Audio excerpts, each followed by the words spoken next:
The palace grounds were quiet that morning, the kind of quiet that only came after a long night of London rain. The sky was still a soft gray, and the wet stones of the royal courtyard shone like polished mirrors. The royal guards were already in place, standing as still as statues, their uniforms crisp, their boots shining. Among them stood Edward Thompson, a man who had given more than 30 years of his life to the crown. Edward was not a man of many words. He had learned long ago that in the palace silence carried more weight than any speech. His tall frame and calm expression made him a figure of quiet authority. Over the years he had stood watch through celebrations, state visits, and difficult moments. He had seen princes grow into kings and princesses take on royal duties. But this morning something felt different to him. The air was heavy, not with rain but with something else, something unspoken. Edward had joined the royal service when he was just 20. He had dreamed of protecting history, of being part of something larger than himself. Over time, the palace had become more than a workplace. It was a second home. He knew every hallway, every staircase, and every old painting on the walls. He could even tell by the sound of footsteps echoing on the marble which member of the royal household was approaching. The Queen's private collection had always been the heart of the palace. Edward remembered the day he first saw the jewels, the way they sparkled under soft lights, each piece carrying a story of centuries. The famous diamond necklace, the emerald brooches, the sapphire tiara, they weren't just ornaments. They were a living part of history, passed down through generations. The Queen herself had often said they were not hers alone, but belonged to the crown, to the country, and to the legacy of the people. That was why the quiet whispers that had begun a few weeks earlier unsettled Edward more than he wanted to admit. At first it was just palace talk, soft, cautious conversations between staff members in the corners of the kitchen or during late-night tea breaks. Someone mentioned an inventory list that didn't match. Another mentioned a private meeting late at night in the royal vault room. Edward had brushed it off at first. Rumors came and went in a place like this. But slowly, piece by piece, those whispers began to take shape. The night before, Edward had been stationed near the west wing of the palace, close to the vault where the Queen's jewels were kept. It was quiet except for the occasional sound of distant footsteps. Then, just after midnight, he heard the faint creak of a heavy door. It was not unusual for staff to pass through the area, but something about the timing caught his attention. He turned slightly, keeping his posture straight, always professional, never careless. Through the dim hallway, he saw two figures moving quickly. They were carrying something wrapped in a velvet cloth. It was small, but its shape was unmistakable to someone who had guarded the royal vault for years. Edward did not stop them. It was not his place to act on suspicion alone. But as they disappeared into the darkness of the corridor, a small, uneasy feeling grew in his chest. He spent the rest of the night standing silently, but his mind was anything but still. The next morning, as the royal household began to stir, Edward stood in his usual place near the courtyard gate. He watched as cars came and went, as assistants hurried by with folders and tea trays, as photographers waited outside for the daily routine of arrivals. Everything looked normal on the outside, but Edward had learned long ago that appearances at the palace could be deceiving. The most important events often happened behind closed doors, far away from public view. That was when a young footman named Thomas approached him. Thomas had only been at the palace for a year, but he admired Edward and often came to him for advice. He spoke in a low voice, his eyes darting around as if he feared someone might hear. "Mr. Thompson," he whispered, "did you hear? Something happened last night." Edward didn't move, but his sharp eyes fixed on Thomas. "What did you hear?" Thomas hesitated. "They say something was taken out of the vault. Something important, and someone mentioned Camilla's name. I don't know more. I just heard the butlers talking." Edward felt his heart tighten, though his face remained calm. Camilla was not just anyone in the palace. If her name was being mentioned, it meant this was not a small matter. Rumors involving members of the royal family were not taken lightly. But Edward also knew that gossip in the palace could spread like wind, fast, wild, and often wrong. Still, the young footman's words confirmed one thing. The whispers were growing louder. Edward spent the rest of the morning observing carefully. The royal vault was guarded at all times, and any movement required formal records. Yet when the midday shift came, he noticed something unusual. Two officials from the royal administration were walking toward the West Wing. They carried brown folders marked private. Their expressions were serious, their pace quick. A third person followed behind them, someone Edward recognized instantly. A senior aide who only got involved in matters that required the utmost discretion. Edward had seen enough over the years to know what that meant. Something important was happening. He didn't speak about it to anyone else. That was not his way. He simply continued with his duties, but every step he took was more alert than usual. He greeted the visitors, nodded to fellow guards, and maintained the posture expected of a royal protector. But his mind was quietly gathering every detail, every strange movement, every unusual face, every door that opened when it normally stayed closed. Later that afternoon, when the sky turned pale blue and the rain began to fade, Edward walked toward the west garden for his break. He passed a row of tall windows that overlooked the vault entrance.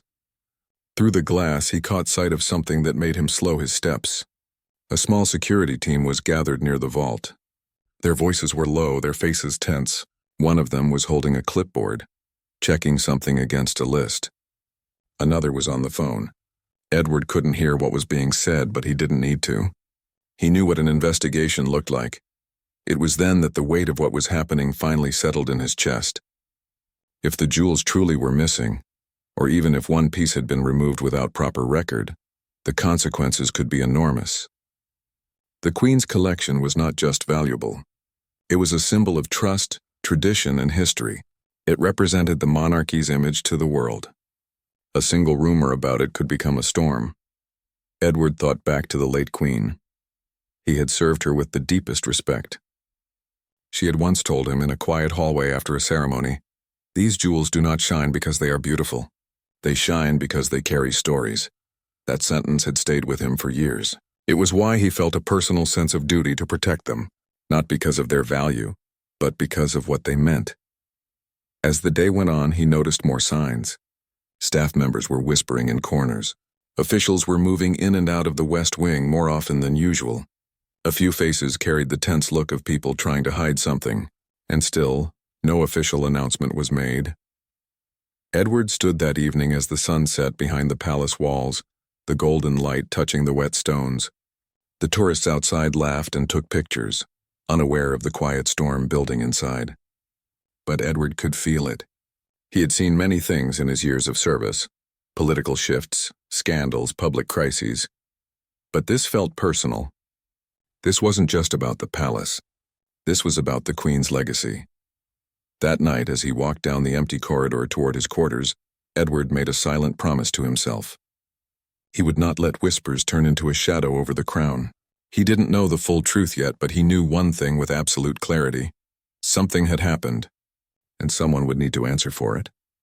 He paused for a moment near the old portrait of the Queen hanging in the hallway. Her painted eyes seemed to follow him, calm and strong as they always had. Edward straightened his shoulders and took a deep breath. Whatever came next, he would face it, not as a man chasing gossip, but as a guard who had sworn to protect a legacy. The morning after the whispers grew louder, Edward arrived at the palace earlier than usual. The air was cool and crisp, and the sun was just beginning to rise behind the tall palace walls. The city outside was already waking up, but inside the royal grounds everything moved with quiet order. The guards were changing shifts, the gardeners were preparing the lawns, and the kitchen staff were setting up breakfast for the household. Everything seemed normal, at least on the surface. But Edward had lived long enough to know when something was quietly shifting behind closed doors. And today, it felt as if the entire palace was holding its breath. He walked his usual route through the courtyard, nodding at the younger guards as he passed. He carried himself with the calm of someone who had spent more than 3 decades serving the crown. But beneath his calm exterior, his mind was sharp, watching for details that others might miss. When he reached the West Wing corridor, he noticed something unusual. Normally, only a few staff members use that hallway in the early hours. But this morning, there were several people moving around. Not the regular staff, but senior aides. They walked quickly, spoke softly, and avoided meeting anyone's eyes. 2 of them carried folders.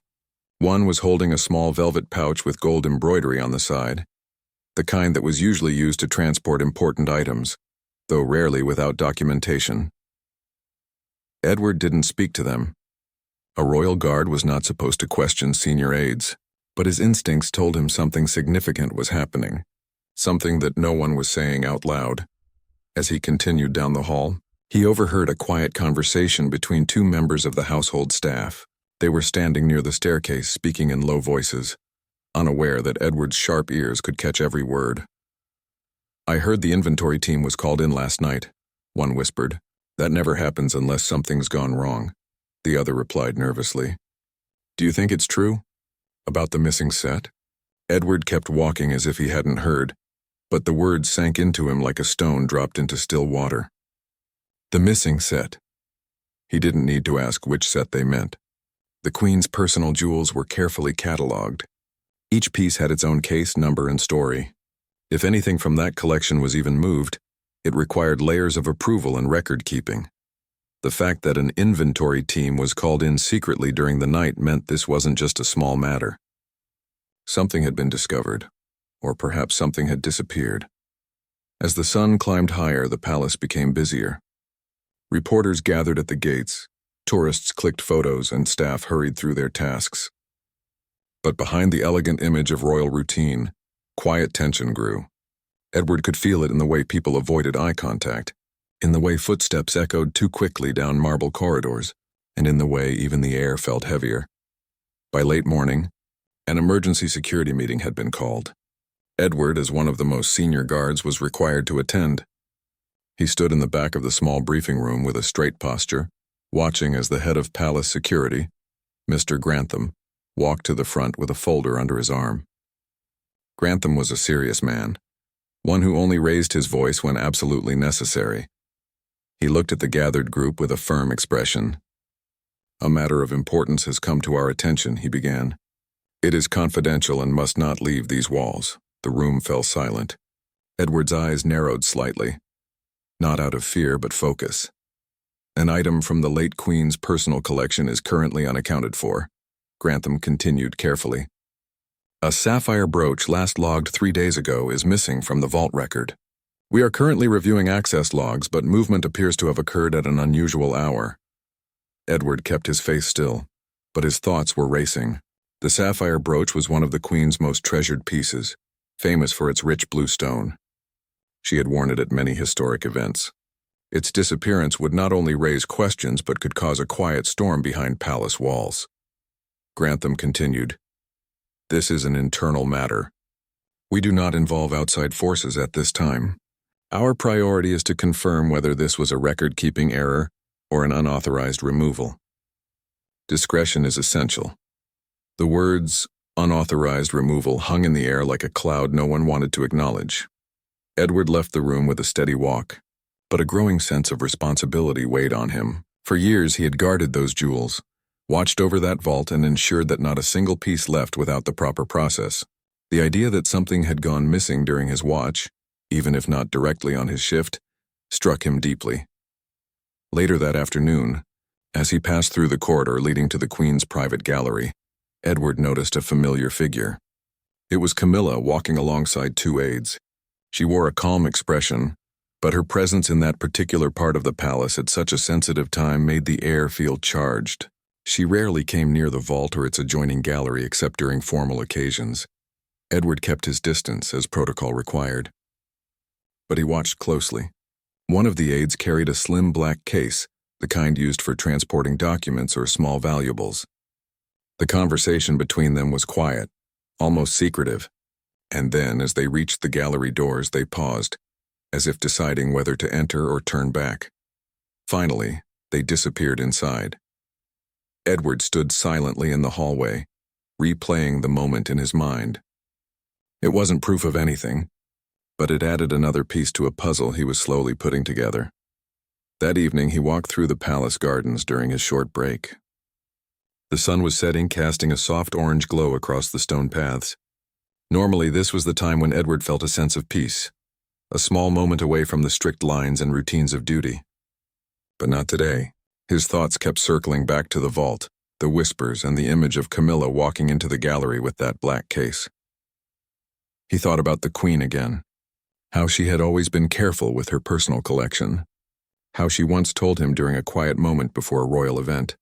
History is not just in the books, Edward. It sits quietly in cases like these, waiting to be protected. That sentence echoed in his mind now. He felt the weight of it in his chest. The next morning, Edward was assigned to a special post, directly outside the vault entrance. It wasn't a coincidence. Security had tightened, and only the most trusted personnel were placed there.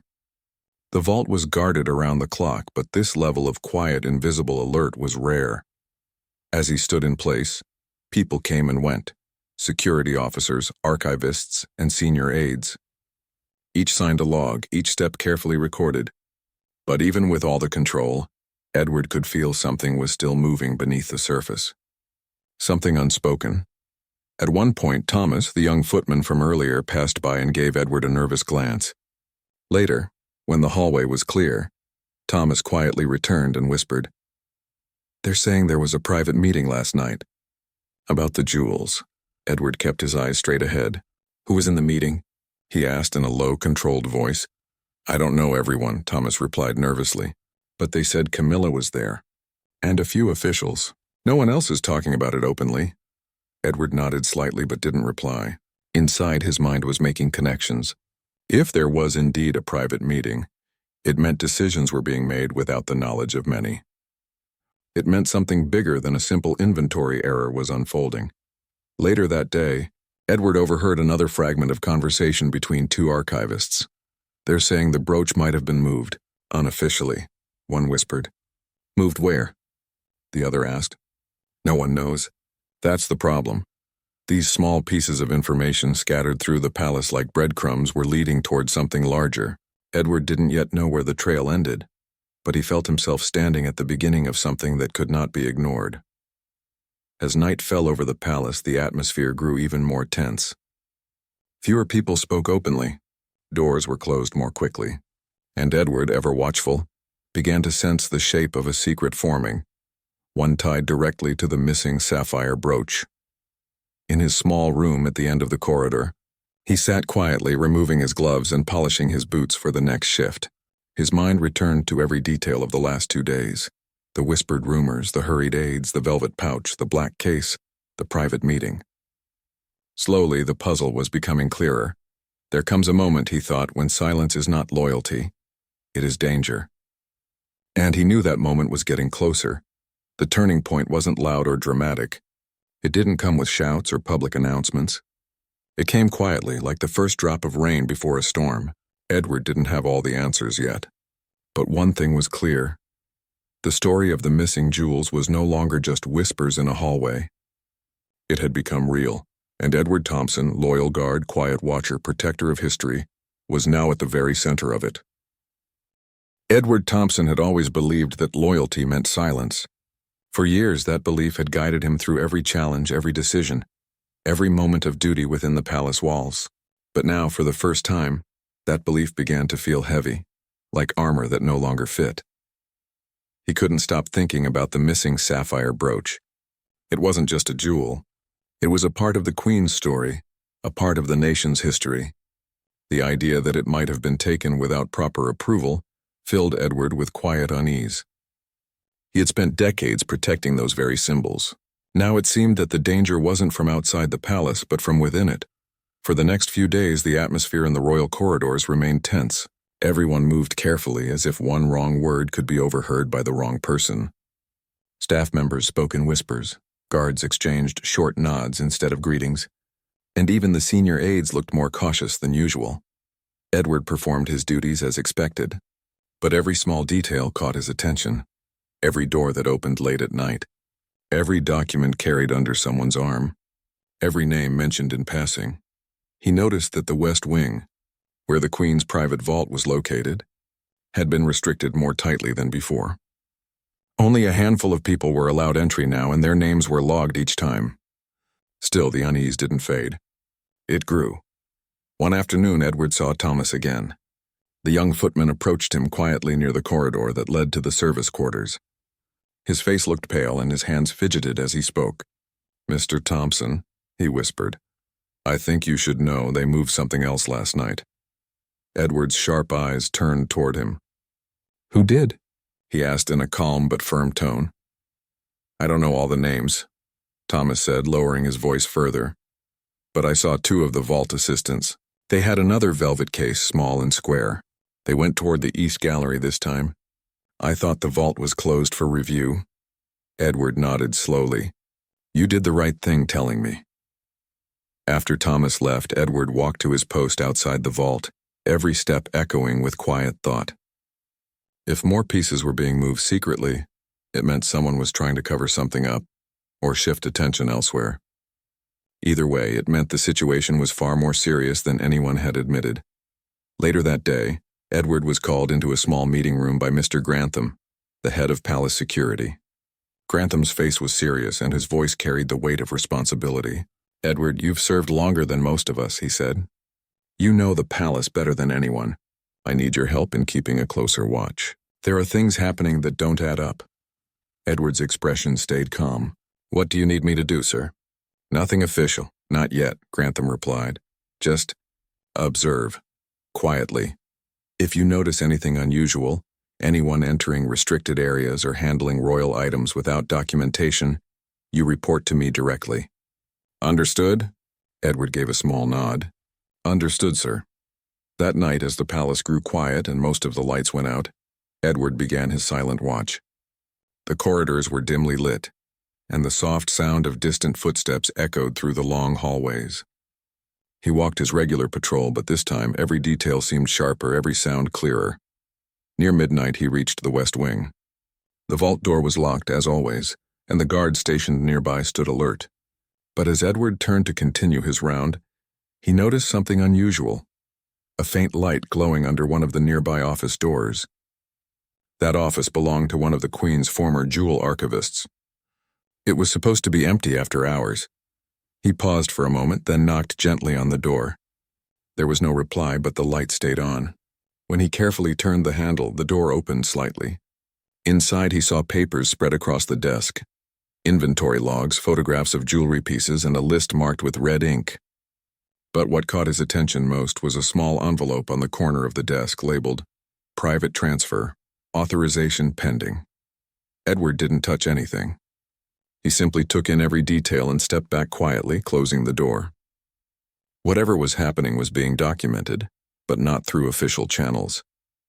The next morning, he went to report what he saw to Mr. Grantham, but the head of security was not at his post. He was said to be in a closed meeting with senior officials. Edward waited patiently in the hallway, his thoughts running faster with each passing minute. When Grantham finally emerged, he looked troubled. Edward approached him and spoke in a low, respectful tone. Sir, I believe the transfer process might already be happening. I saw unauthorized documents last night. Grantham sighed and glanced around before speaking. Edward, I know. The issue has reached higher levels now. It's being handled internally, but... He hesitated, then added, I need you to stay alert. Things may get more complicated before they get clearer. That warning stayed with Edward all day. Handled internally, those words could mean many things inside the palace. Sometimes they meant resolution. Other times they meant silence. As the hours passed, Edward noticed more signs. Senior aides whispered behind closed doors. Official reports were locked away. And one afternoon, as he stood in the main hallway, he overheard a short exchange between 2 administrators. One said, Her Majesty's brooch was returned for private inspection. That's all. The other replied, Then why the secrecy? Why not mention it in the official record? The first shrugged. Because not everything is meant for the record. Edward turned away before they noticed him, his thoughts tightening like a knot. He had seen enough to know when truth was being hidden behind polished words. That night, he stood alone in the courtyard under a cloudy sky. The lights from the palace windows glowed faintly and the flag fluttered gently in the breeze. The air was cool, but his thoughts burned quietly inside him. He remembered the Queen's calm smile, the trust in her voice, and the sense of honor that came with serving her. He wondered what she would have said if she knew that her most treasured pieces were being moved in secret. She had always believed in transparency, in protecting what belonged to the people, not just the palace. The next day, Edward made a decision. He would no longer wait for orders. He would find out the truth himself, not through confrontation or disobedience, but through quiet observation. the same skill that had made him one of the palace's most trusted guards. He began by checking the staff schedule. The 2 vault assistants Thomas had mentioned were listed as temporary leave, even though they were seen in the palace only the night before. That was strange. Next, he looked at the security log from the night the brooch disappeared. A single name appeared under access granted, an aide who worked closely with Camilla's private secretary. It wasn't proof, but it was enough to raise deeper questions. In the following days, Edward continued his quiet investigation. He didn't speak much, but his eyes saw everything. Every time a new document was moved, every time an aide entered a restricted area, he noted the details. Slowly, a picture was forming in his mind, a network of decisions, hidden approvals and private exchanges. Each evening, he returned to his quarters and wrote small notes in a leather-bound notebook he had kept for years. He never mentioned names, only times, dates, and locations. He wasn't gathering this for gossip. He was building clarity for himself, a map of what was truly happening around him. And as the days turned into a week, Edward realized something important. The missing brooch might not be the only item involved. It was just the beginning, the visible spark of a much larger issue hidden beneath polite smiles and royal routine. One night, while on late duty, Edward stood once again near the vault corridor. The lights were dim, the palace silent. Suddenly, the sound of quiet footsteps approached. A figure appeared at the end of the hallway, one of the senior aides who had attended the private meeting days earlier. The man carried a small box. When he noticed Edward, he froze for a moment, then gave a polite nod and walked away briskly. Edward didn't stop him, but his eyes followed until the man disappeared into the east gallery. He knew then that something was still being moved, quietly, intentionally, and under the cover of authority. When the shift ended, Edward remained still for a long time, thinking. He knew he was reaching a point where silence was no longer enough. If the jewels were being handled improperly, the truth needed to surface. But he also knew that confronting such matters required care. One wrong step could cost him everything he had built over 3 decades. As the first light of dawn touched the palace walls, Edward made up his mind. He would give those responsible a chance to correct their course, one last chance. If they didn't, he would speak, no matter the cost. It was no longer about one missing brooch. It was about honor, truth, and the promise he made the day he first put on the uniform, to protect the crown, not just with loyalty, but with integrity. Edward Thompson had never been a man who acted without thought. His strength was not in loud words or sudden moves. It was in his quiet certainty, in the way he observed and understood the silent flow of the palace. But now, with the truth pressing down on him from all directions, he knew silence was no longer enough. The missing sapphire brooch, the secret transfers, the restricted meetings among everything had formed a pattern in his mind, a puzzle that no longer had missing pieces. He had spent his life protecting the crown, and now it was his sense of duty that gave him the courage to act. It began on a soft, gray morning. The palace was calm, the kind of calm that often came before something important. Edward arrived at his post early, dressed in his perfectly pressed uniform, his boots shining as always. He looked like any other guard on duty, but inside he had made a decision that would quietly change everything. He walked slowly through the West Wing hallway, where the Queen's vault stood. He had passed that hallway thousands of times, but today every sound, every corner, every polished surface seemed sharper. He wasn't just passing through anymore. He was walking towards something he could no longer ignore. The first person he saw was Thomas. The young footman, as always, gave him a nervous but respectful nod. Edward stopped him gently. "Thomas," he said in a calm voice, "the time has come to stop just watching. You need to tell me everything you know, clearly." Thomas looked startled. His hands fidgeted and his voice lowered. "Sir, I only saw them moving the boxes. I don't know why, but everyone keeps saying the same name, Camilla." Edward nodded slowly, not judging, not reacting. He wasn't interested in gossip, only in truth. "Thank you," he said. "You've done enough. Now I'll take it from here." He walked toward the office of Mr. Grantham, the head of palace security.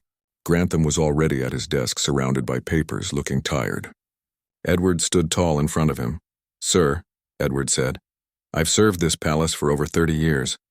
I've stood guard through more royal changes than I can count. And I have never spoken without purpose. But today I must speak. Grantham looked up, studying the calm but firm expression on Edward's face. Go on, he said. Edward continued. I've seen movements in the vault. I've seen velvet boxes transferred. I've seen aides walking into restricted areas at night. And I've heard the whispers. This isn't a missing jewel anymore. It's a quiet storm. If we keep pretending nothing is happening, this house will lose something far greater than a brooch. It will lose its trust. Grantham sighed deeply. Edward, he said slowly, you're not wrong.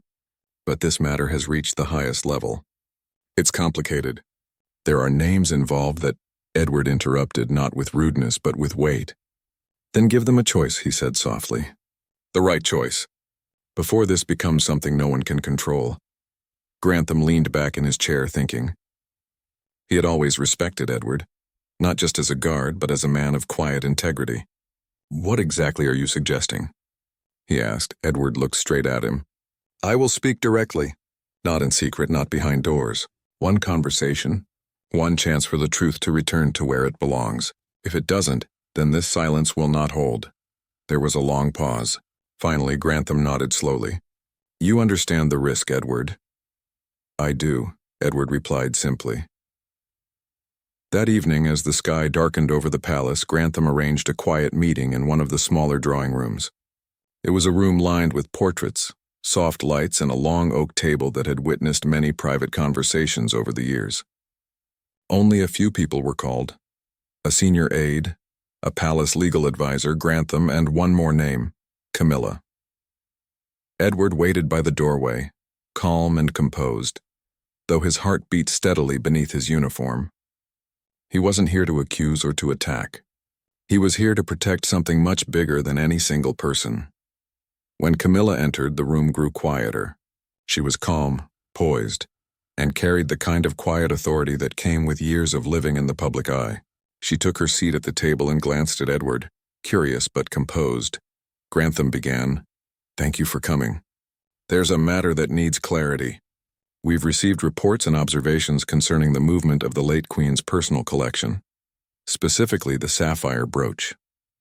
Camilla listened without interrupting. Her hands folded neatly on the table. Edward then stepped forward, his voice clear and steady. Ma'am, for more than 30 years I have guarded this house. I have watched over those jewels not because they shine, but because they belong to history. They are the story of this nation. And right now, there are whispers in these halls, whispers of things being moved in the night, whispers that grow with each day of silence. I am here to give you a choice, not a challenge. The room was silent. Even Grantham didn't speak. Edward continued, If those jewels have been moved for official reasons, let the record speak. Let the vaults be cleared of doubt. But if they have not, then I ask, with respect, that they be returned to their rightful place. Because what disappears in the dark will one day rise in the light. Camilla looked at him for a long time. Her expression was unreadable, but her eyes held a quiet weight. Finally, she spoke softly. Edward, I have always respected your service. You are not a man who speaks without reason. You are asking for clarity, not chaos. I understand that.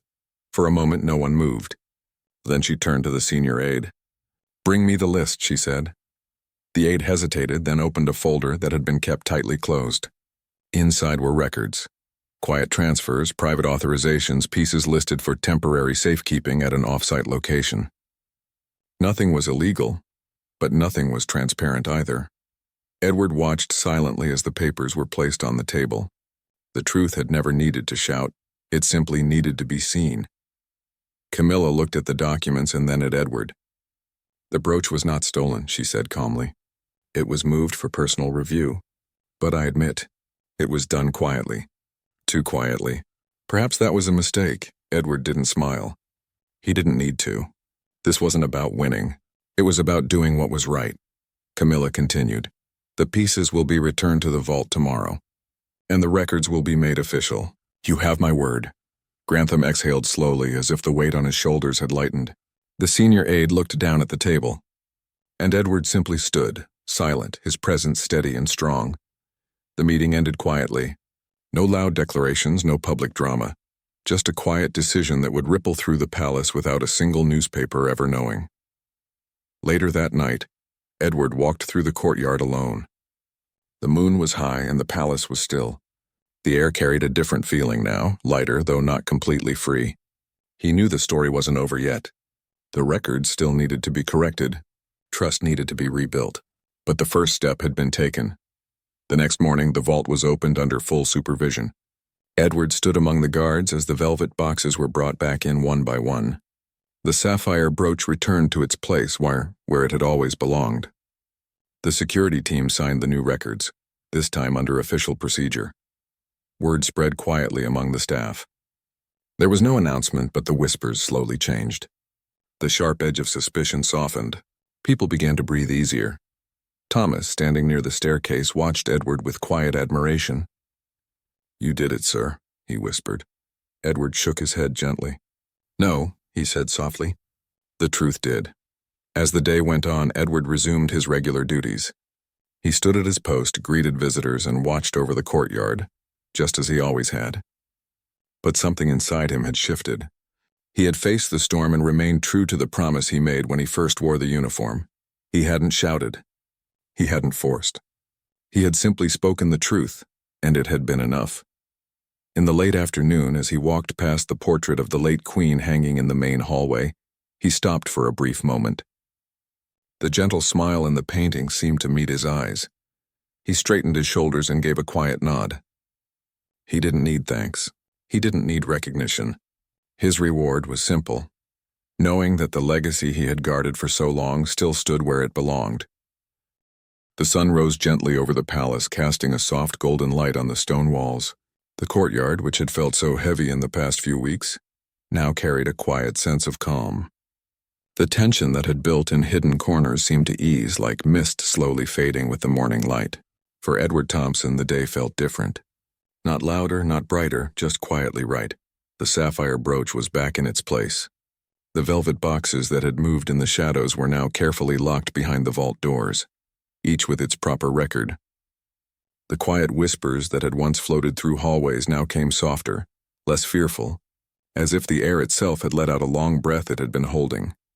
Edward stood at his usual post near the west wing, his uniform pressed as neatly as always, his polished boots shining. To anyone passing by, he looked the same as he always had, calm, still, and disciplined. But inside, something had shifted.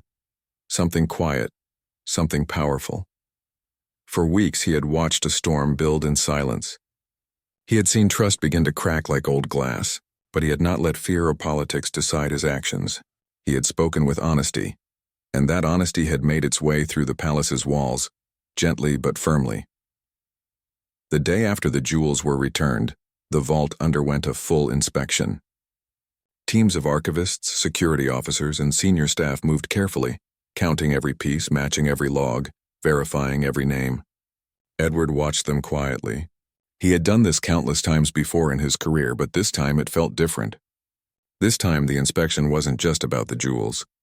It was about something bigger, rebuilding trust. Thomas, the young footman who had first whispered his worries, passed by Edward with a small, almost shy smile. "It's over now," Thomas said softly. Edward gave a slow nod. "Not over," he replied in his steady voice, "but better." Thomas looked a little confused, but Edward didn't explain further. He didn't need to. He knew that some things don't end with a single event. Trust once shaken doesn't snap back like a rubber band. It returns slowly, like dawn after a long night. In the following days, the palace settled into a new rhythm. Official records were tightened. Extra checks were put in place. Every transfer of royal items now required double authorization. It was quiet, structured, and careful, but most importantly, the people themselves changed. Those who had been afraid to speak up began to talk a little more openly. Staff members greeted each other with lighter voices. And when Edward walked down the halls, people didn't just nod to him as a guard. They looked at him with quiet respect. He hadn't done anything dramatic. He hadn't raised his voice or broken rules. But sometimes the strongest actions are the ones taken with calm steadiness. Camilla, too, carried herself differently in the days that followed. Her appearance in the public eye never changed, always composed, always gracious. But behind palace doors, she made sure the collection was handled openly. Meetings were no longer held in secret corners. Documentation was updated in plain sight. She had kept her word, just as she had promised during that quiet meeting. One afternoon, she passed Edward in one of the long corridors. She slowed her steps for a brief moment and met his eyes. "You've served well," she said softly. Edward bowed his head slightly in response. "I only serve the crown, ma'am," he replied. She nodded and continued walking. It was only a short exchange, but it carried the weight of everything that had happened. No speeches, no ceremonies, just two people who understood the quiet power of truth. Edward's days slowly returned to their familiar routine. Morning drills, courtyard duty, security checks, salutes, quiet watches through the night. Yet nothing was quite the same anymore. He walked through those hallways with the knowledge that one voice, steady and respectful, could hold back a wave of doubt. One evening, as the sky turned a soft orange and the palace grounds glowed under the last light of the day, Edward took a walk through the gardens. This was something he rarely allowed himself to do outside of duty. The roses were in full bloom, their soft scent floating through the cool air. Birds rested quietly in the tall trees. The palace behind him stood strong and still, its history written in every stone. He stopped near the old fountain where he could see the reflection of the palace lights dancing on the water. For a moment, he allowed himself to breathe deeply, feeling a kind of calm he hadn't felt in weeks. He thought about the queen, the woman who had worn the sapphire brooch with quiet dignity. He remembered the day she had told him, "These jewels are not mine. They belong to everyone who believes in what we stand for." That sentence had guided him through every decision. It had been the reason he spoke when silence felt easier. It had been the reason he had given his final ultimatum. Not out of anger, but out of loyalty. And now, as he stood by the fountain, he knew he had kept his promise, not just to her memory, but to the idea of the crown itself. A few days later, a quiet letter arrived in his locker. There was no signature at the bottom, only the royal seal. Inside was a short note that read, "There are many ways to protect history. You chose the right one." Edward didn't show the letter to anyone. He folded it carefully and placed it inside the small leather notebook where he had written down every detail during the difficult weeks. It wasn't a reward he sought. It wasn't recognition. It was simply a quiet reminder that doing the right thing matters even when no one is watching. Life at the palace continued. Visitors came. Events were held. Flags waved in the wind. And Edward remained at his post as he had for decades. But in the hearts of those who had witnessed it, his calm stand became a quiet story, one that was whispered among the staff with respect. "Do you remember when the jewels went missing?" They would say softly. "Do you remember how Edward handled it?" His name wasn't shouted in public, but it lived in those whispers. The same kind of whispers that had once carried fear, now carrying quiet admiration. Months passed, and the memory of the incident slowly faded from the public mind. But it stayed written in the palace's quiet history. Edward grew older, but his posture never lost its strength. Every morning he stood straight by the gate, a figure of loyalty. Sometimes young guards would come to him for advice. They admired him not for his medals or years of service, but for his steadiness. When they asked him, "How did you know what to do?" he always gave the same simple answer. "When something belongs to history, you protect it with truth. That's all." And it was true. There had been no grand speech, no dramatic act, just a moment of quiet courage, and the decision to stand for what was right. One winter morning, years later, as snow began to fall lightly on the palace grounds, Edward stood once again at his post. The white flakes landed gently on his shoulders. The palace looked beautiful, quiet, almost timeless. He thought of everything that had passed, the whispers, the storm, the resolution. He smiled faintly to himself. He had seen the palace through joy, loss, celebration, and change. But what made him proudest was not the ceremonies or the uniforms. It was the night he spoke up for something that could not speak for itself, a legacy. The brooch, now resting safely in its case inside the vault, gleamed softly under the special lights. To the outside world, it was just another jewel. But to Edward, it would always carry a different meaning. It was the piece that reminded him that loyalty is not silence, it is courage, spoken softly but clearly. Years from now, long after Edward's footsteps no longer echoed in the palace halls, Someone else would wear the uniform. Someone else would guard the vault. And maybe on a quiet night they would hear the old story of a guard who gave his final ultimatum, not to tear down walls but to keep history standing strong. And they would understand.